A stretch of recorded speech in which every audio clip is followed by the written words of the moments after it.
Hey, what you reading for? Hello and welcome to my YouTube channel where I talk about books, literary, horror, classics, and contemporary. In this video, I'm doing the second part of my 10-part video series on horror from the 1980s, where I go year to year, picking out 3 books from the year, reading them with fresh eyes and reporting back to you with my honest opinions. If you saw the first video on the year 1980, you'll know that this experiment did not get off to a great start. But the good news is that 1981 turned out a lot better.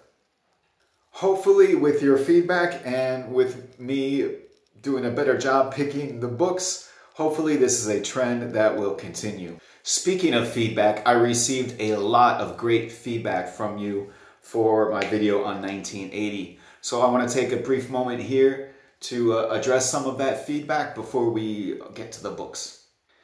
User DX suggested that I check out Andrew Neiderman. Great minds think alike, User DX. My review of Andrew Neiderman is coming up later in this video. User DX also qualified Jack Ketchum as a smart person who decided to write dumb books, and Richard Lehman as a dumb person who wrote dumb books. Which had me wondering, since I decided to read both those authors for the video on 1980, where does that leave me? A smart person who decided to read dumb books? I'm okay with that, but henceforth I will only read dumb books that were written by smart people. So no more Richard Lehman for me, that's decided. Never again, lesson learned. Viewer Carlos Branca referred to the 80s as the greatest decade in the history of the universe. Now I suspect he's exaggerating, but he might just be a passionate breakdancing enthusiast or a Pac-Man addict. There were quite a few of those in the comment section.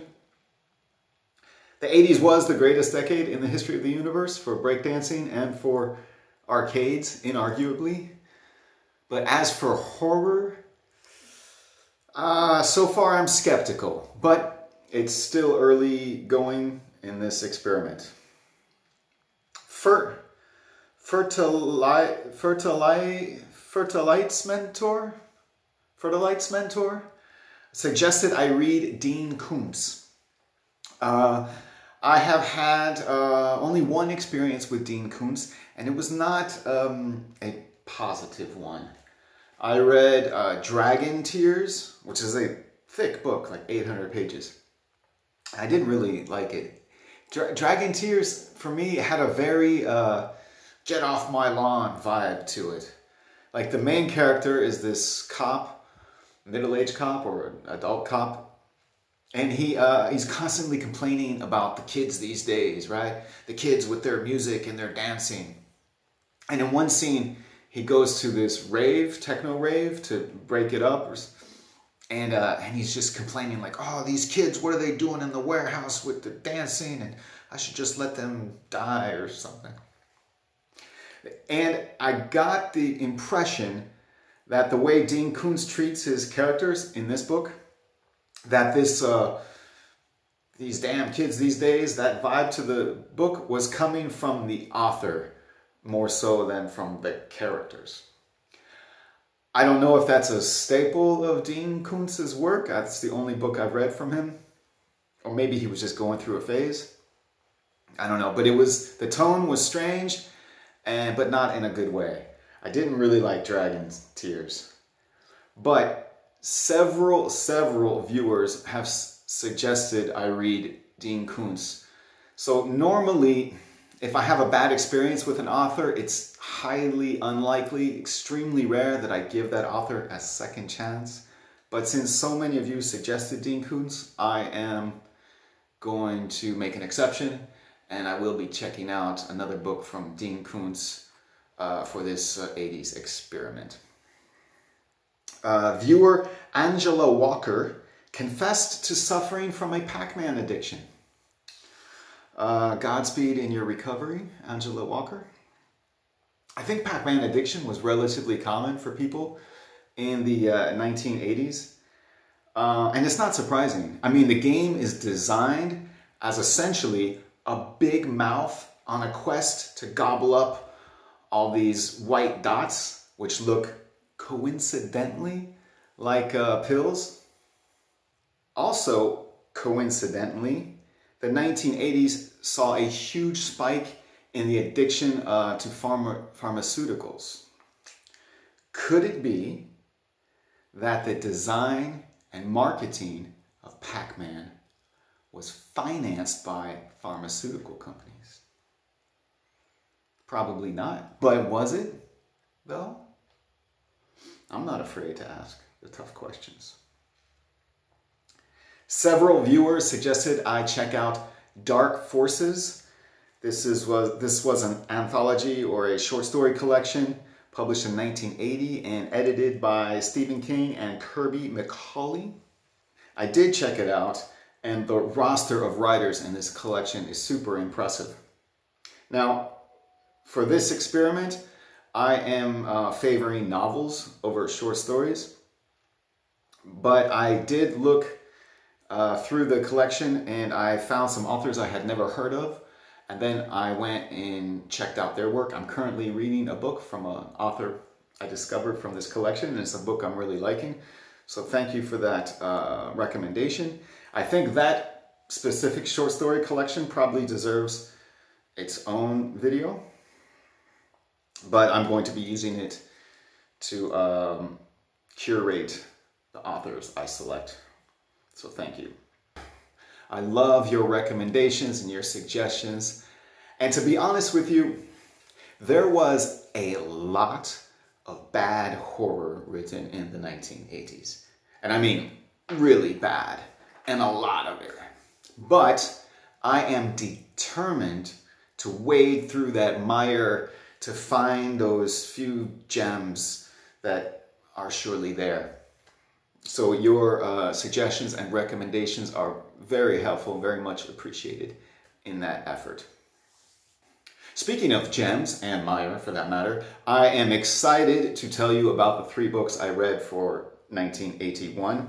Firstly, if you are new to this channel, consider subscribing. It's the only way the channel can grow, and it keeps me motivated to keep putting out videos, and I do appreciate your support. As is always the case in this 1980s retrospective, I have prepared a montage of all the various book covers of horror books that came out in 1981, and I'll run that now. See if you can guess which 3 I picked to read. I'll give you a hint. Think wordplay, song lyrics, and what my grandmother thinks that soul funk band from the 70s was called. Enjoy the montage. I'll see you on the other side to talk books.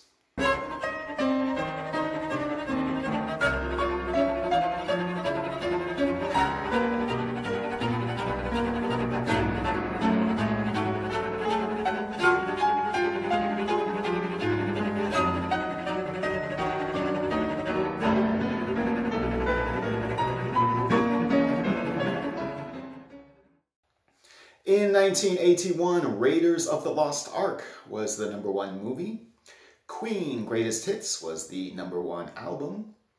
And 1981 also saw the launch of 3 cultural game changers. IBM launched the personal computer. It was big and ugly and super cool. MTV was launched. It was also big and ugly and super cool. In 1981, the cartoon series The Smurfs made its television debut. The Smurfs were not big, not ugly, but super cool. Following the mega success of Pac-Man in 1980, 1981 gave us Donkey Kong, where players walked up ramps and climbed ladders while barrels were being hurled at them from a big scary ape. which is why many people who grew up in the 1980s still to this day have an irrational fear of visiting Spain. True story.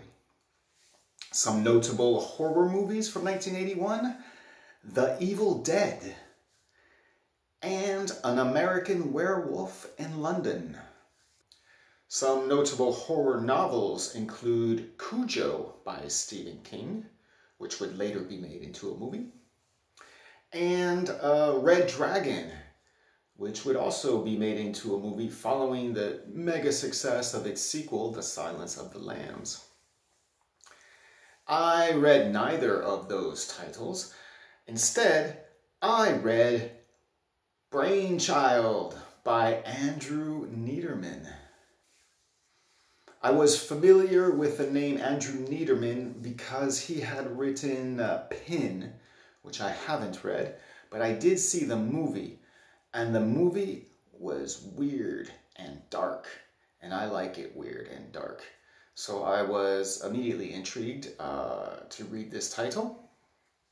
Andrew Neiderman is famous for Pin, but he's also probably more famous for his book The Devil's Advocate, which was also made into a movie starring Al Pacino, Keanu Reeves, and Charlize Theron. I have not seen it. I have not read it. In the 1980s, especially the early 80s, V.C. Andrews was huge. She was a big hit right from the bat, right from her debut, 1979's Flowers in the Attic. It was huge for young adult readers.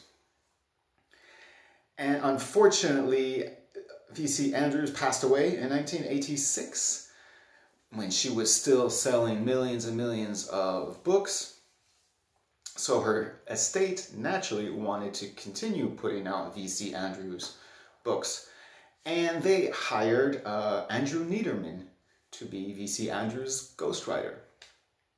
So all the V.C. Andrews books that came out after 1986 were written by Andrew Neiderman, including two that he finished for her, Garden of Shadows and Fallen Hearts. He would go on to write many books under the name of V.C. Andrews, including but not limited to Gates of Paradise, Web of Dreams, the whole Cutler family series, which started with Dawn, and the Landry family series, which started with Ruby, and many, many, many other families, many other series. After reading Brainchild, I can see why the V.C. Andrews estate chose him to be V.C. Andrews' ghostwriter. His books are fun, they're dark, and they read easy and for young teenagers as well as older adults. Brainchild is not a V.C. Andrews book. It is not in that vein, in that it doesn't explore sex or taboo sex, which is for me a staple of V.C. Andrews' early books at least. Instead, Brainchild centers around a young girl, Lois. She's 17 years old, I want to say. She's a senior in high school. Her interests are narrow in scope. She is interested in science, notably psychology and behavioral science, and that's pretty much it. She doesn't do very well socially in social situations, but she's very intelligent.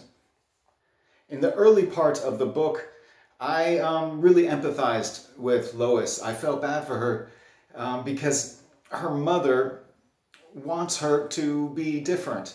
She wants her to be like she was when she was young, more feminine and more interested in boys and fashion and things like that. But Lois, she just wants to be Lois. And she's frustrated because not only does her mother want her to be somebody else, but she's also smarter than everybody around her. She's smarter than her peers. The school is boring for her. So I could just imagine how frustrating her experience must have been.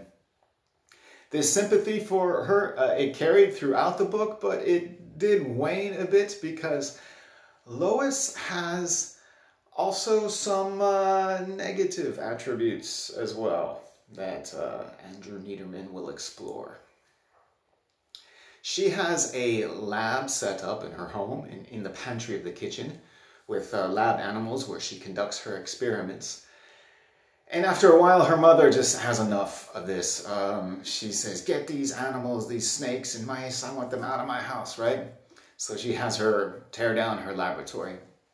So at first, that's devastating for Lois.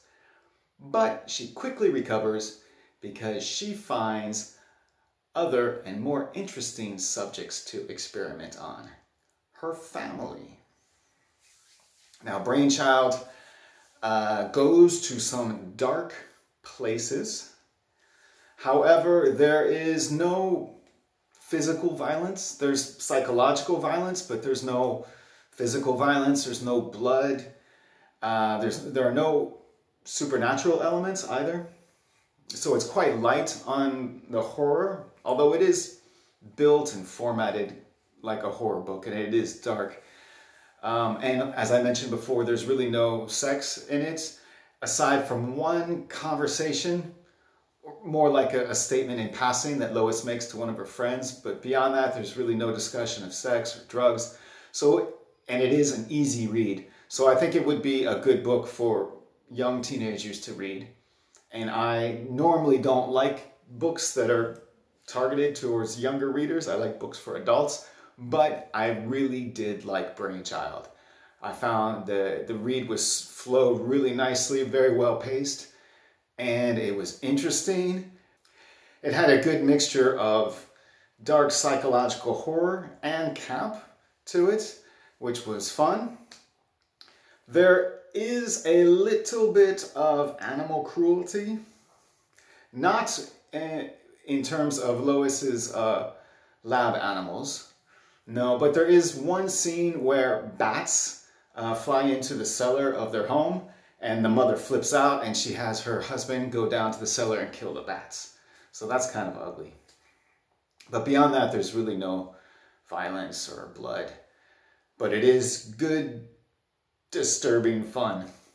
And I look forward to reading more books from Andrew Neiderman.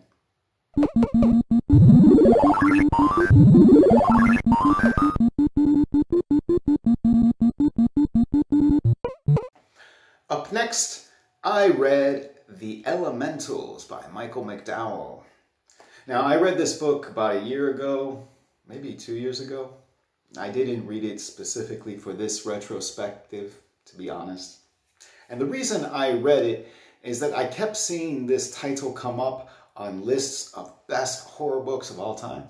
It was coming up so frequently, I figured, well, I have to give it a look. This book centers around a family, well, two families actually, that are united through marriage. And they're families from the south of the United States, from Mobile, Alabama. And one of the families, I believe it's the daughter, or it could be the son, she marries and moves to the north, to New England, where she and her husband are raising their daughter in the big city in the north. Scandalous, right, for a southern family. And anyway, these two families, they are united again in the south for a funeral. And after the funeral, they decide to spend a weekend or a few days at the family vacation home.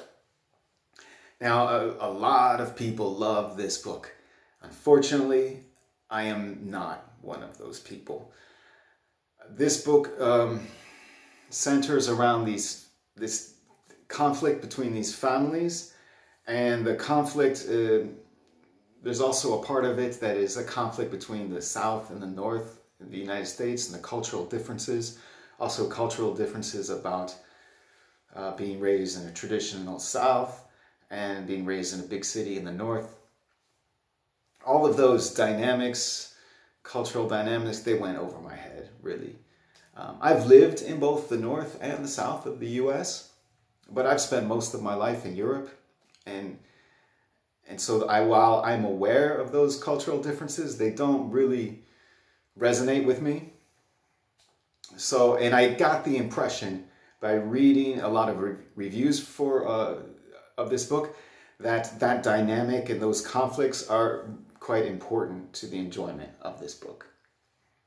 Also, essentially, this book is a ghost story. And ghost stories never work on me. With the possible exception of Clive Barker's Cold Heart Canyon, which I loved, if you want to consider that a ghost story. That's probably the only ghost story that I've enjoyed. I'm not a fan of ghosts. I think they're just silly and boring, really.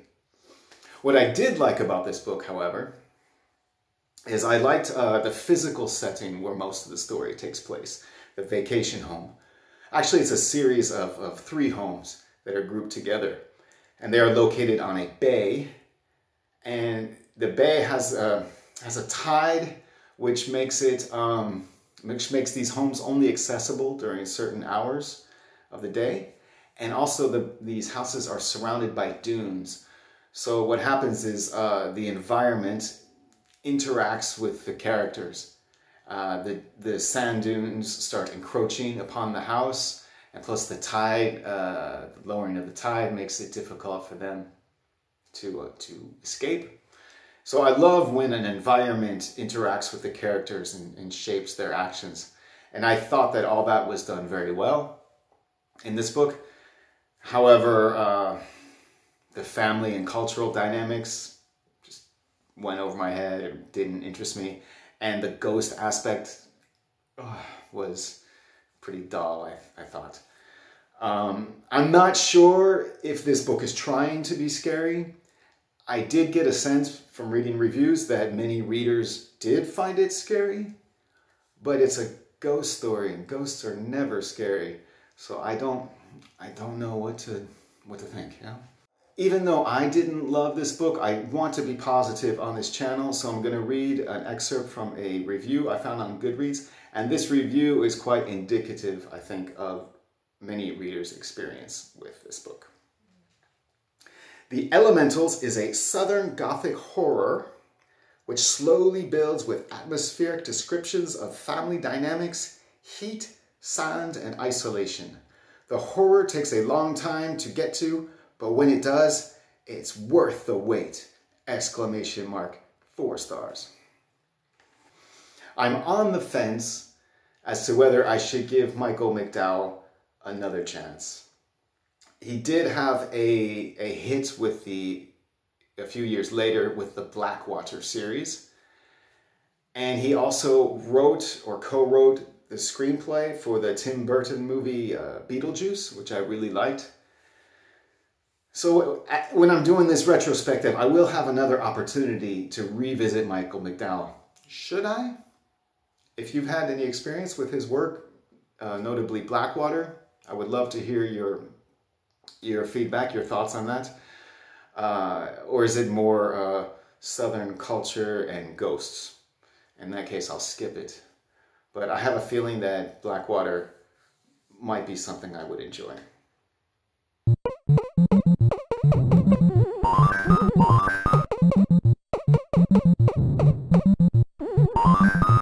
And for my third read, I chose Disturb Not the Dream by Paula Trachtman. Imagine, if you will, an 8th grade teacher, Paula Trachtman. She's at school, she's doing her job, right? But her kids, they can't concentrate on their lessons because all they want to talk about is V.C. Andrews' Flowers in the Attic, right? It's got sex, and it's got families with dark secrets. So she's like, okay, Paula Trachtman, she says, okay, what's all this buzz about? Let me see this V.C. Andrews. Let me see this Flowers in the Attic, right? So one of her students hands her the book. She flips through it. And her student's like, wow, her student's like, V.C. Andrews is amazing. She's like, V.C. Andrews is amazing, huh? She gives the book back to her student and says, hold my beer. Which is a strange thing for a teacher to say to an 8th grade student. But Paula Trachtman, she's out there, right? So after school, right, she goes home. She goes to her desk, where the typewriter is at. She opens a drawer and she pulls out her crack pipe. Even though crack hadn't been invented yet, Paula Trachtman was way ahead of her time, right? she sucks down a big rock of crack, yeah? And then she gets to her typewriter and types out "Disturb Not the Dream," sends it off to a literary agent. The rest is history. Prior to doing this 80s horror retrospective, I had never heard of "Disturb Not the Dream," but it turns out it enjoyed quite a bit of success at the time. And I loved it. There are trigger warnings in this book for everything. This is V.C. Andrews on crack. The book starts, the first 40 or 50 pages, starts with brutal, violent murders, and then a rape. And usually, this is where I draw the line. I bail, because I do not have the stomach for that. But the writing is so good in this book. It's so well done that I had trust in the writer. I figured that she was going to go to some dark places, but she was going to be responsible or purposeful about it. So normally that a rape is a deal breaker and I'm out. But because of the strength of the writing, I was willing to, and also I knew ahead of time that there were going to be some trigger warnings here. I was willing to keep going, and I'm glad that I did.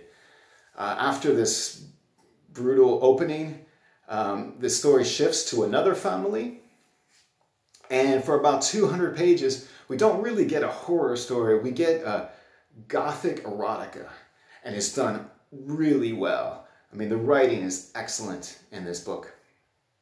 And as the story progresses, it gets a little more twisted and darker until it culminates in a bloody horror climax. I love how this story was formatted, how this book is put together. I love the pacing of it. I thought the gothic erotica section, which is quite lengthy, I thought that was very well done. I had a blast with this book. I would love to read another book by Paula Trockman. Unfortunately, this is the only book she ever wrote. After the success of this book, she put the crack pipe away and devoted her energies to charity work, unfortunately. I would love to read more by her. I would love to read a book of hers that wasn't written in the early 80s under the huge shadow of V.C. Andrews and the sleaze that was accepted back in the early 80s. I would love to read a book from her that was written later because she's truly a talented writer and a good storyteller. I didn't need the over-the-top sexual assaults, and there are several of them in this story.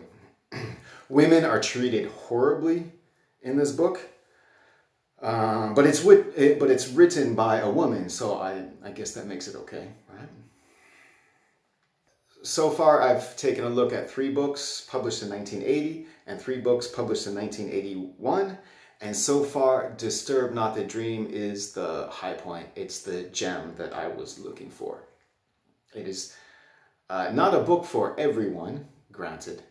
But if you're not put off by my description of it, I would highly encourage you to check it out. It's very well done, very well written. The main character is a psychoanalyst. So, the main character, he's the patriarch of the family. He's the main character for a lot of the story, but not all of the story.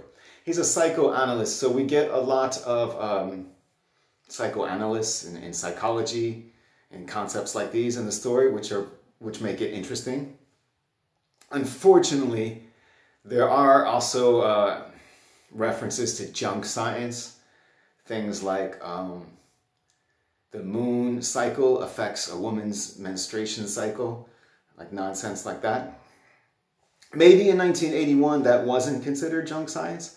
I don't know. I think it probably was. But that was a bit annoying and detracted a bit from the read. I mean, it's not a perfect book, but it was highly enjoyable.